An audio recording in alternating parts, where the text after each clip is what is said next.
نحمده ونصلي على رسوله الكريم أما بعد அல்லாஹ்வுடைய அளப்பரியும் கருணையினாலே இன்றைய ஃபஜ்ருடைய தொழுகை இமாம் ஜமாஅத்தோடு தொழுவதற்கான பாக்கியத்தை வல்லர் ரஹ்மான் ஹக் சுப்ஹானஹு வ தஆலா நம்மவர்களுக்கு வழங்கினான். வல்லர் ரஹ்மானுக்கு நாம் நன்றி பாராட்ட வேண்டும். சூரத்துல் ஃபாத்திஹா ஃபாத்திஹான்னு சொன்னால் நம்ம எல்லோருக்குமே தெரிந்தது தான். நம்ம வழக்கத்தில் சில பேர் நம்ம அல்ஹம்து சூரா அப்படின்னு கூட என்ன சொல்கிறோம், நம்ம சொல்லுவாங்க. இந்த சூரத்துல் ஃபாத்திஹாவிற்கு பல பெயர்கள் உண்டு. குர்ஆனிலேயும் ஹதீஸிலேயும் சொல்லப்பட்டிருக்கிற பெயர்களை நாம் சொல்லுகிறோம்.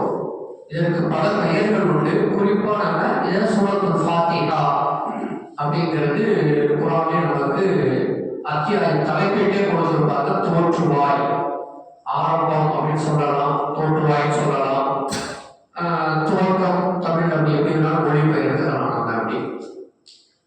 அதே போன்று இந்த சூரத்துல் ஃபாத்திஹாவிற்கு இன்னும் சில பெயர்கள் இருக்கிறது. உம்முல் மசானி, உம்முல் கிதாப், உம்முல் குர்ஆன், அஸ்ஸபுல் மசானி அப்படின்னு சொல்லி சில பெயர்கள். அதே போல அல் வாக்கியா, சூரத்துல் வாக்கியாங்கிறது அல் வாக்கியா அப்படின்னு சொல்லி இந்த சூரத்துல் ஃபாத்திஹாவுக்கும் ஒரு பெயர் இருக்கிறது அப்படிங்கிறத நம்ம பார்க்கிறோம். அதே போல அல் காஃபியா அப்படின்னு சொல்லி இந்த சூரத்துல் ஃபாத்திஹாவுக்கு இன்னொரு பெயரும் இருக்கிறது. அஸாசுல் குர்ஆன் அப்படின்னு சொல்லி இன்னொரு பெயரும் இருக்கிறது. இதெல்லாம் என்ன பொருள் அப்படின்னு சொன்னா, உம்முல் கிதாப் அப்படின்னு சொன்னா கிதாபுடைய தாய். கிதாப்னு சொன்னா குர்ஆன் தான் குறிக்கிறது, கிதாபுடைய தாய். அதே போல உம்முல் குர்ஆன், அதுவும் சேம் அதே குர்ஆன்ங்கிற இடத்துல கிதாப் அவ்வளவுதான் பேர் மாறிக்க தவிர ரெண்டுமே ஒரே பொருள் தான். அஸ்ஸபுல் மசானி அப்படின்னு சொன்னா 7 வசனங்களை கொண்டது, திரும்ப திரும்ப ஓதப்படக்கூடிய 7 வசனங்களை கொண்டது அப்படின்னு சொல்லி அல்லாஹ்வே குர்ஆன் என்ன செய்றான்னு சொன்னா 8வது அத்தியாயத்துல 24வது வசனத்துல அதை சொல்லி காட்டுவான்.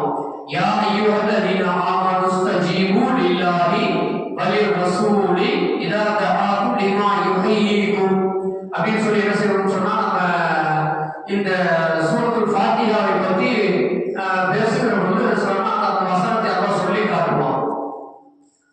அதை பற்றி விளக்கத்தை நான் சொல்லுகிறேன். அல்லாஹ் குர்ஆன் என்ன செய்யறான்னு சொன்னா அந்த சபுல் மசானி அப்படிங்கிறத குர்ஆன் என்ன செய்யறான்னு சொன்னா ஒரு இடத்துல சொல்லி காட்டணும் அப்படிங்கிறத நம்ம பார்க்க முடிகிறது. வலக்கத் ஆத்தைனா சபஅம் மினல் மசானி வல் குர்ஆனல் அதீம அப்படி சொல்லி என்ன செய்வான்னு சொன்னா குர்ஆன்ல ஒரு இடத்துல அல்லாஹ் இந்த வசனத்தை சொல்லி காட்டணும் அப்படிங்கிறத நம்ம பார்க்க முடிகிறது. அதே போல இதற்கு அல் வாக்கியான்னு சொன்னா பாதுகாப்பு அளிப்பது அப்படின்னு சொல்லி இதற்கு ஒரு பொருள். அல் வாக்கியானா பாதுகாப்பு அளிப்பது.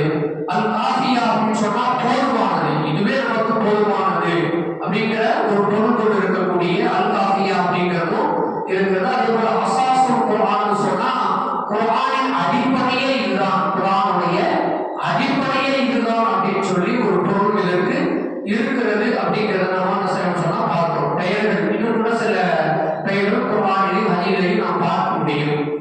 அதே போல இந்த சூரத்துல் ஃபாத்திஹாவிற்கு நிறைய சிறப்புகளை அல்லாஹ் கொடுக்கிறான். நிறைய சிறப்புகளை அல்லாஹ் சொன்னா கொடுக்கிறத நம்ம பார்க்க முடியும். நான் மேல ஓடி பார்த்த அந்த 8வது அத்தியாயம் 24வது வசனம் இருக்கு. அந்த வசனத்துக்கான ஒரு வரலாற்று பின்னணி, அந்த நம்ம சபபல் மசானிங்கிறது சொன்னது வந்து வலக்கத் ஆத்தைனா சபஅம் மினல் மசானி வல் குர்ஆனுல் அதீம் அப்படிங்கிறது அந்த பெயரை சொல்லப்படுகிற அந்த வசனம். அது வந்து நம்ம 8வது அத்தியாயம் 24வது வசனம் சொன்னது அது என்னன்னா ஒரு வரலாற்று பின்னணி கொண்ட ஒரு வசனம்.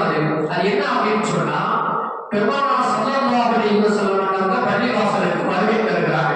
பள்ளிவாசலுக்கு வருகை தர்றாங்க. அப்படி வருகிற பொழுது பெருமானார் ஸல்லல்லாஹு அலைஹி வஸல்லம் பள்ளிக்குள்ள நுழைறாங்க. அங்க அபூ ஸஈத் பின் அல்-முஅல்லா அப்படின்னு சொல்லப்படக்கூடிய ஒரு தோழர் என்ன செய்யறாங்கன்னு சொன்னா பள்ளியில தொழுதுட்டு இருக்கிறாங்க. பள்ளிவாசல் மஸ்ஜித் நபவியில தொழுதுட்டு இருக்கிறாங்க. அப்படி தொழுகிற பொழுது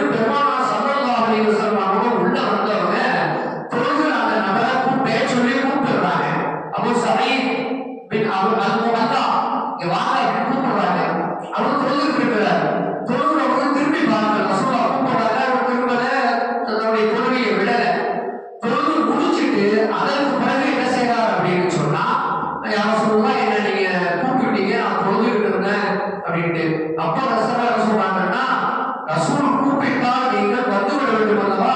நீங்கள் தொழுது நஃபிலான தொழுகை, நீங்கள் தொழுவது நஃபிலான தொழுகையை நீங்கள் தொழுது இருக்கிறீங்க.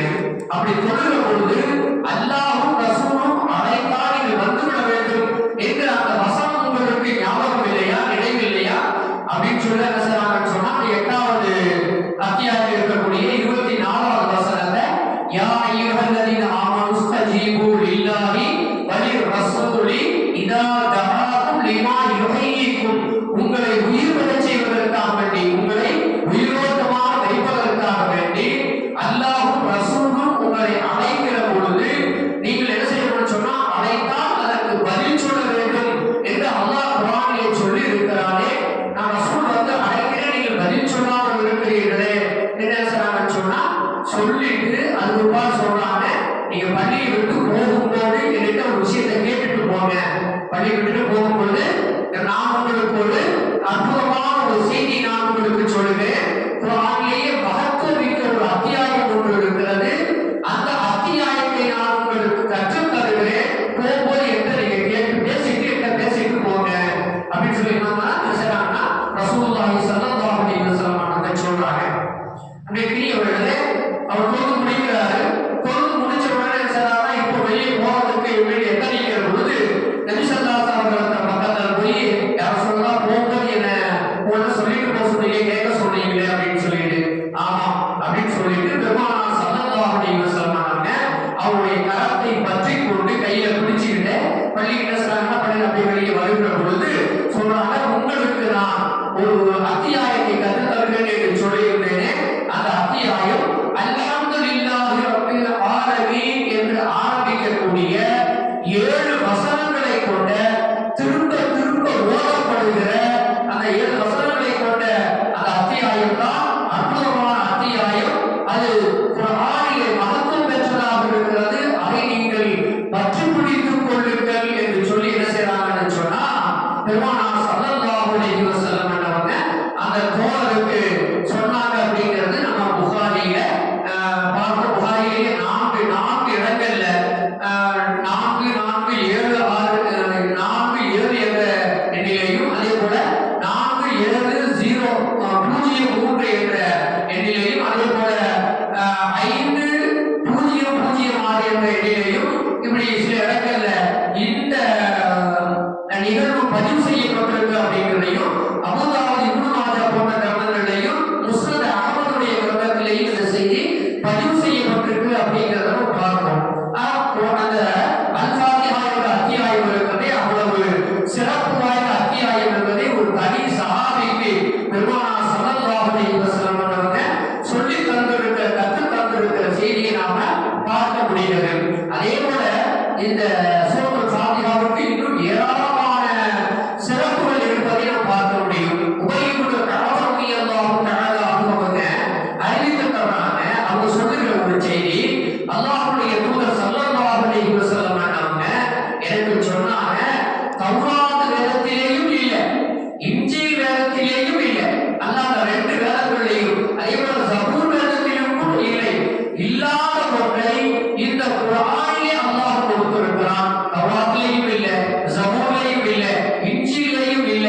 இந்த குர்ஆனிலே நமக்கு வழங்கப்பட்டிருக்கிற இந்த குர்ஆனிலே அல்லாஹ் ஒரு அத்தியாயத்தை கொடுத்திருக்கிறான். அதை திரும்ப திரும்ப ஓதப்படக்கூடிய, சபபுல் மசானி என்று சொல்லப்படக்கூடிய 7 வசனங்களை கொண்ட அந்த அத்தியாயமாக இருக்கிறது என்று சொல்லி, அந்த அத்தியாயம் 2 பகுதிகளாக பிரிக்கப்பட்டிருக்கிறது. ரசூலுல்லாஹ் சொல்ற வார்த்தை, அந்த அத்தியாயம் 2 பகுதிகளாக பிரிக்கப்பட்டிருக்கு.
ஒரு இளம் என்ன செய்யறாங்க, ஒரு இளம் வயது கன்னியான ஒரு இளம் என்ன செய்யறான்னு சொன்னா அங்கே ஓட்டவரம் வேகமாக ஓடி வருகிறார். ஓடி வந்து என்ன செய்யறாருன்னு சொன்னா எங்களுடைய கூட்டத்தினுடைய தலைவரை தேல் கொட்டி விட்டது, அது விஷம் தீண்டி விட்டது என்று என்ன செய்யறாருன்னு சொன்னா அந்த தங்கீர் சகாபாக்கள் தங்கி இருக்கிற அந்த வந்து என்ன செய்யறாருன்னா அந்த செய்தியை சொல்லி யாராவது ஓடி பார்க்கக்கூடிய யாராவது இருக்கீங்களா அப்படின்னா கொஞ்சம் வாங்க, எங்களுக்கு எங்களுடைய தலைவரை காப்பாற்றணும் அப்படின்னு சொன்ன உடனே அதுல இருந்து ஒரு தோழர் என்ன செய்யறாருன்னா நான் ஓடி பார்க்கிறேன் என்று சொல்லி எழுந்து போகிறார். அது ஹதீஸ்ல சொல்லப்படுகிறது. அது அபூ சயீத் அல்-குத்ரி ரலியல்லாஹு அன்ஹு தான் எழுந்து போனாங்க அப்படிங்கிற செய்திகள் செய்து சொன்னா ஹதீஸ்களில் சொல்லப்படுவதை நம்ம பார்க்க முடியுது. அவங்க எழுந்து போனாங்க சொன்னாங்கன்னா ஓதி விட்டாங்க. ஓதி விட்டோம்னா அவங்க விஷமெல்லாம் இறங்கிடுச்சு. அதற்கு முன்னாடியே என்ன செய்யறாங்கன்னு சொன்னா ஒரு விஷயத்தை பேசுறாங்க. நான் உங்களுக்கு ஓதி விடுறேன், உங்களுக்கு ஷிஃபாவை அல்லாஹ் இடத்திலிருந்து கேட்டு பெற்று தருகிறேன், எனக்கு நீங்க என்ன கூலி கொடுப்பீங்க அப்படின்னு பேசுறாரு. பேசுறோம்னா உங்களுக்கு தருகிறேன், ஆடுகள் தருகிறேன்னு சொல்லிட்டு அந்த விஷத்தை இறக்கியதற்கு பிறகு 30 ஆடுகளை என்ன செய்யறாருன்னு சொன்னா அந்த கூட்டத்தினுடைய தலைவர் 30 ஆடுகளை கொடுக்கிறார். ஒரு தேர்தலி விஷம் இறங்கிடுச்சு, அது விஷத்தை தீர்ந்துடுச்சு, அது இறக்கப்பட்டது. அதற்காக 30 ஆடுகள் கொடுத்த உடனே இப்ப சஹாபாக்களுக்கு மத்தியில ஒரு எண்ணம் வருகிறது, இதை ஓடி பார்க்கலாமா, இதற்காக வேண்டி கூலி வாங்கலாமா அப்படிங்கிற ஒரு சந்தேகம் கொண்டு வருகிறது. என்ன செய்யலாம்னு சொன்னா அந்த 30 ஆட்டை நாம் எதையும் செய்யக்கூடாது. நேரா 30 ஆட்டையும் எடுத்துட்டு நபிசல்லாஹு நாம போகணும். அங்க போய் நடந்த செய்திகளை நாம் சொல்ல வேண்டும். சொல்லி நபிசல்லாஹு என்ன சொல்றாங்கன்னு கேட்டுட்டு அதுக்கு பிறகு முடிவெடுக்கணும்னு சொல்லிட்டு என்ன செய்யறாங்கன்னு சொன்னா நபிசல்லாஹு வருகிறார்கள். வந்து என்ன செய்யறாங்கன்னு சொன்னா இந்த செய்திகளை சொல்றாங்க. இந்த செய்திகளை நடந்த நிகழ்வுகளை எல்லாம் சொல்றாங்க. அப்ப ரசூலுல்லாஹ் சொன்ன வார்த்தை என்னன்னு சொன்னா நீங்கள் இந்த 30 ஆடுகளை அல்லாஹ்வின் ஸல்லல்லாஹு அலைஹி வஸல்லம் அவர்களிடத்திலே விளக்கு கேட்பதற்காக நீ கொண்டு வந்திருக்கிறீங்க, எனக்கும் அதில் ஒரு பங்கு ஒன்றை கொடுத்து விடுங்கள், எனக்கும் ஒரு பங்கு கொடுங்க. தாராளமாக நீங்க செய்யலாம், ஓடி பார்க்கலாம், ஓடி பார்ப்பதற்கு நீங்கள் கூலி வாங்கலாம், அப்படிதான் வாங்கி கொண்டிருக்கிறீங்க, அனுமதி இருக்கிறது, எனக்கும் அதில் ஒரு பங்கு ஒன்றை கொடுங்கள் என்று சொல்லி பெருமானார் ஸல்லல்லாஹு அலைஹி வஸல்லம் அவர்கள் சொன்னாங்க.